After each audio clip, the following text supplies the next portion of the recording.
InterVarsity at Cornell, God has challenged students and invited them to grow in ways they themselves couldn't imagine.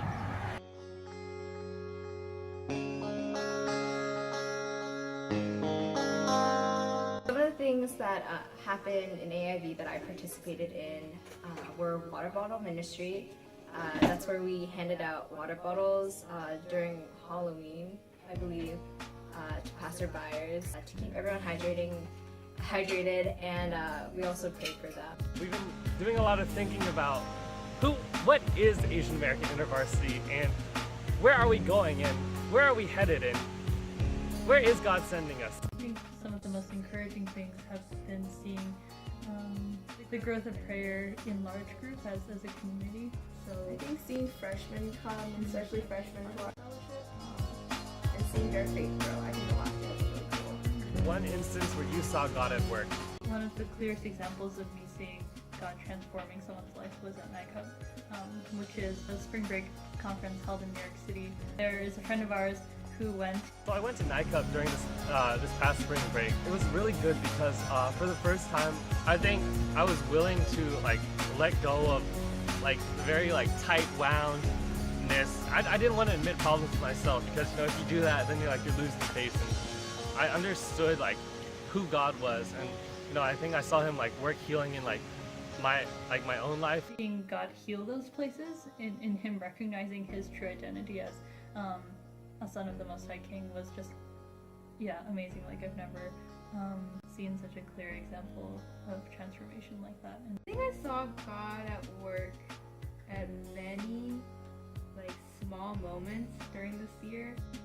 I had two friends tell me this year about the time that they have seriously considered suicide within the past year, and sort of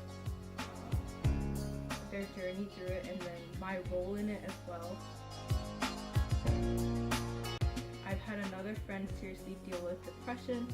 So, in those circumstances, how God has placed certain people in my life, how God has placed me in this person's life, has been pretty amazing. One of our fellow sisters came into faith.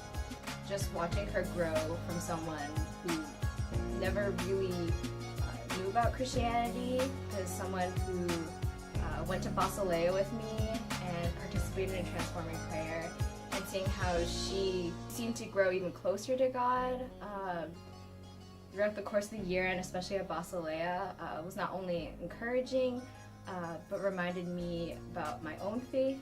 It was really heartwarming to see God's working through her specifically, and me being able to share that experience with her. He definitely has put in my heart to see small groups expanding, multiplying across campus, bear witness to many different places on campus. So I look forward very much to what God is planning for the coming semester and the coming year.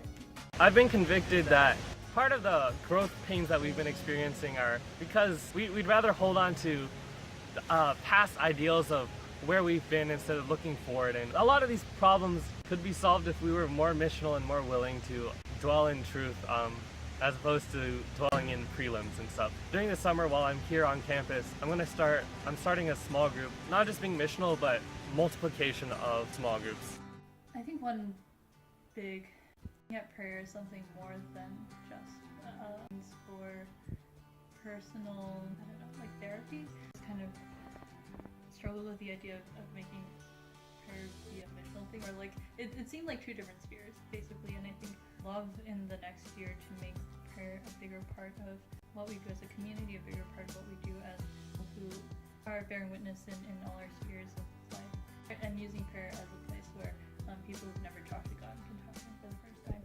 I think that these students, though, are being invited by God to really listen to Him, to see who, for example, God is bringing into their life and whom He is inviting them to bear witness to. This past Basileia, the speaker invited our fellowship to listen to God, to respond to Him, and to bear witness. And he said that the entire week was was about God. I think this is a theme that actually Asian Americans InterVarsity at Cornell realized that their whole life, and that includes their classes and their clubs, is about a God and how they have been given this to invest in for His glory. I want to give a big thank you to ministry partners who have given their prayers and financial gifts to help make this ministry happen. And I am honored and grateful to have you with us.